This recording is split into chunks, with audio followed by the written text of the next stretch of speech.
Okay, bismillahirrahmanirrahim. Alhamdulillahirrabbilalamin. Hari ini cikgu mau terangkan berkenaan permintaan.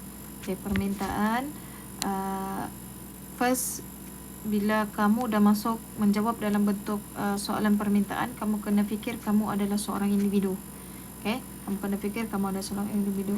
Okay, mula-mula kita kena tengok dari segi definisi. Okay, definisi ni cikgu ambil bulat-bulat daripada buku teks.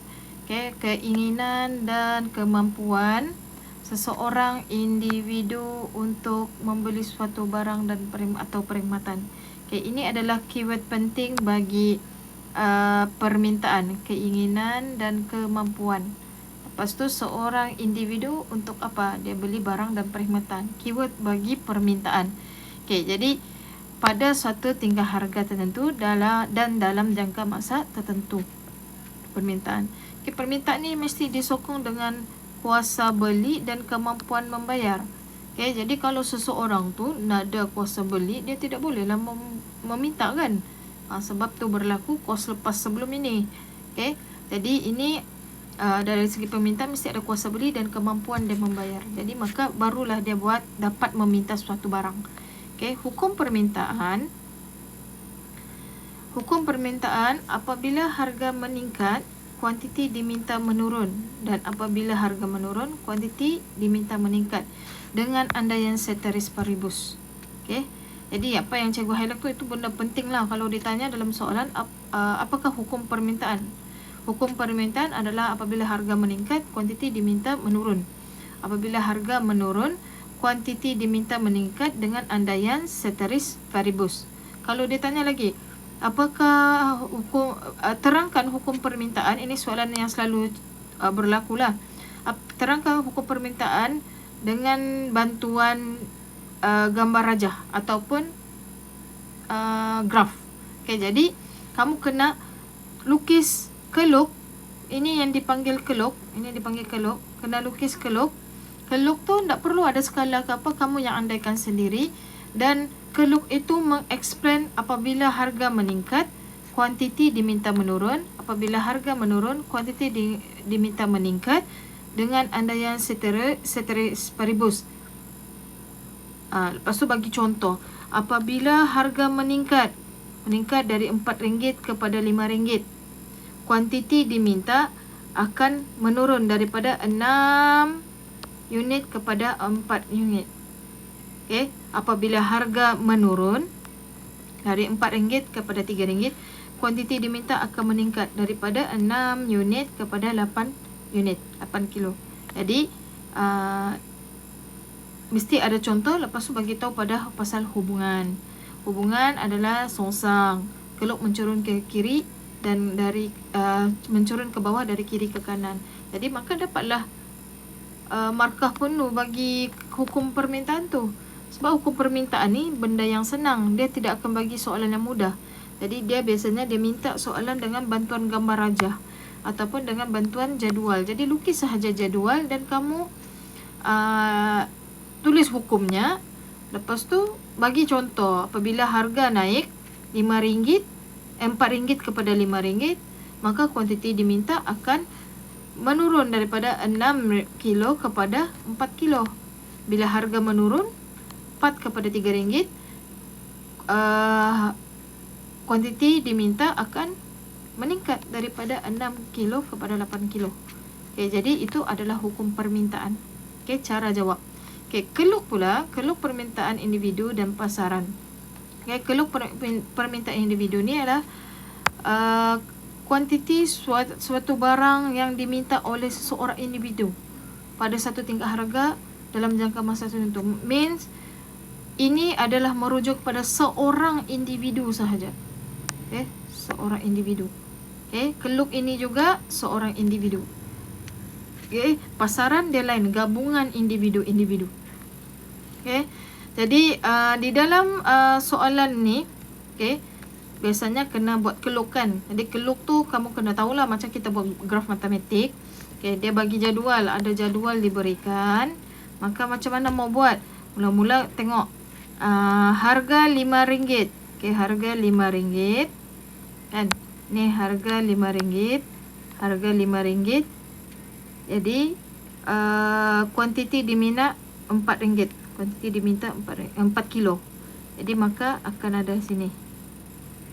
Ini akan ada titik.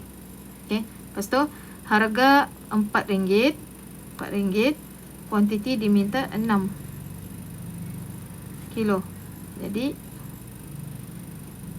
lepas tu harga RM3. Kuantiti diminta 8. Dan harga RM2. Kuantiti diminta 10. Okay. Jadi akan terbentuklah titik-titik. Titik yang cikgu letak A, B, C, D. Maka kamu garis saja. Jadi itu adalah permintaan. Okay, jadi permintaan ni mesti ada di hujungnya, mesti ada tulis D. Mesti ada tulis D.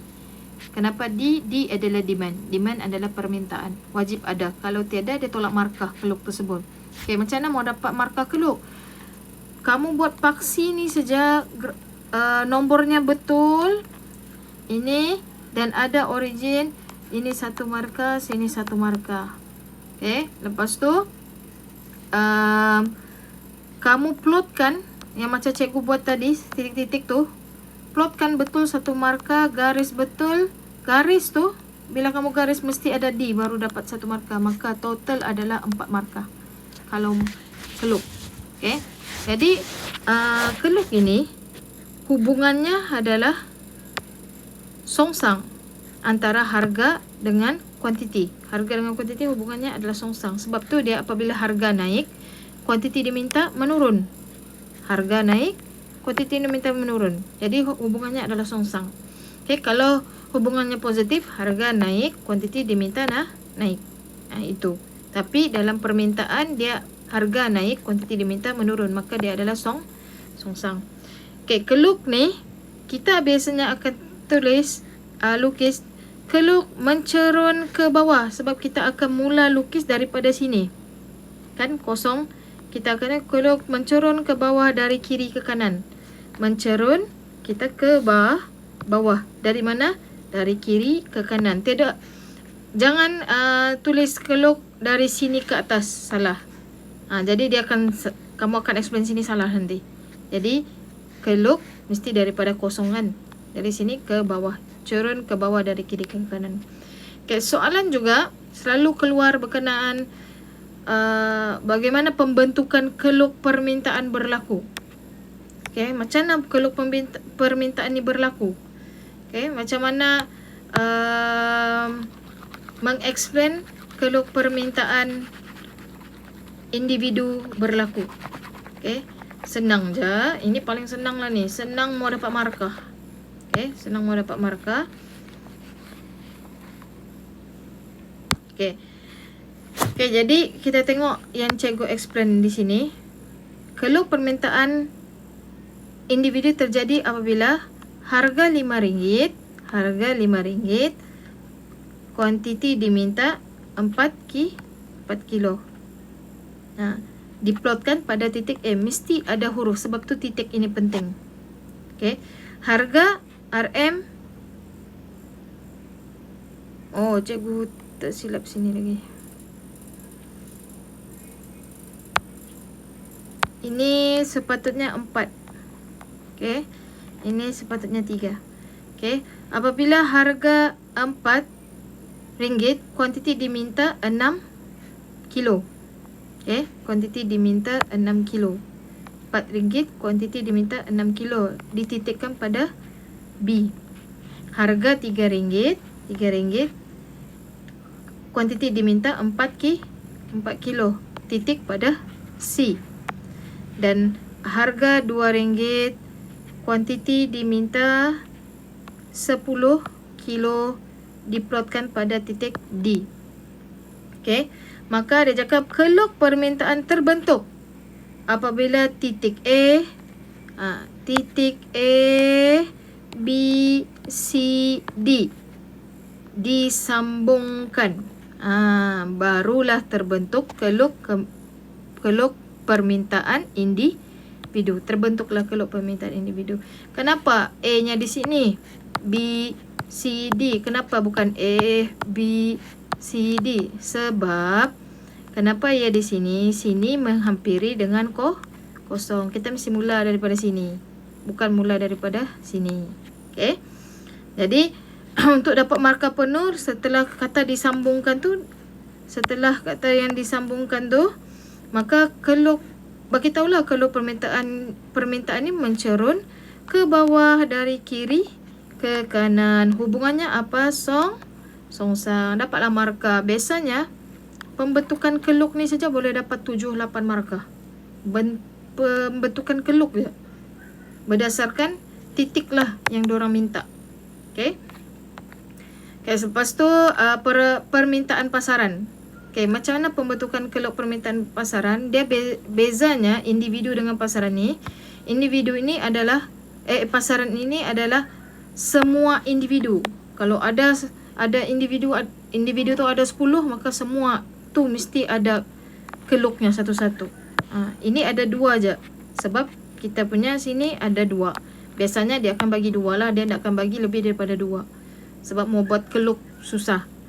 Keluk biasanya dia akan bagi, boleh buat 3 sahaja. Okay. Okay, jadi permintaan pasaran bezanya dengan permintaan individu adalah tadi seorang individu, ini adalah semua individu. Yang ini sama aja. Ini sama. Okay. Jadi ini adalah dia punya jadual yang diberikan beserta titik. Dia dah bagi jadual. Maka macam mana kita mau lukis keluk tersebut? Mesti ada 3 keluk. Okay. Kalau graf, kalau kertas graf kan, kertas graf macam ni, cikgu cadangkan kamu buat dalam bentuk melintang. Okay. Baru muat ke 3 keluk. Kalau bentuk begini, potret ni, kamu akan buat jadi macam ni. So yang ini, kalau dalam keadaan ni, ini akan kurang markah. Yang ini akan dapat full markah. Okay. Okay.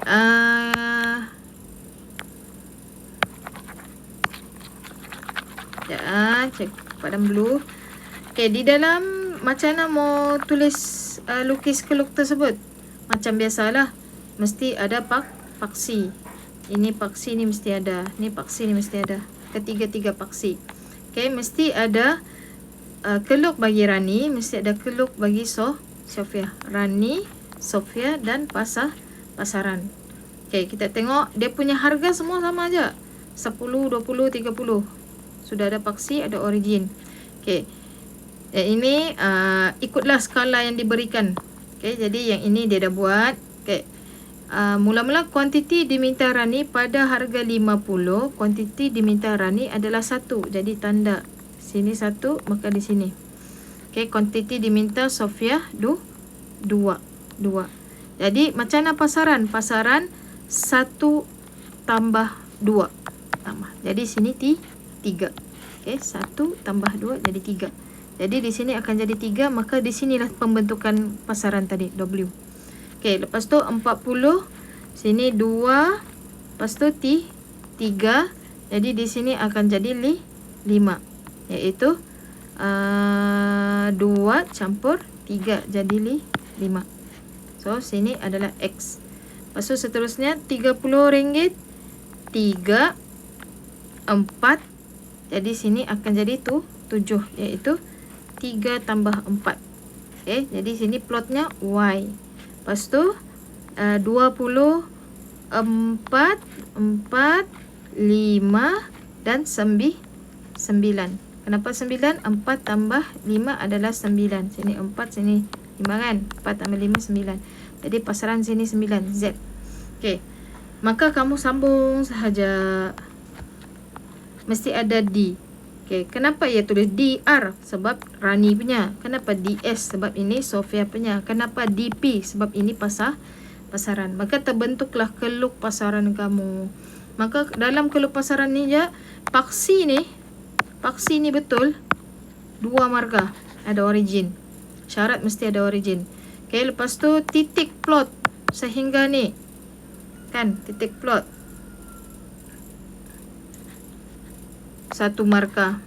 Kombinasi 1, 2, 3.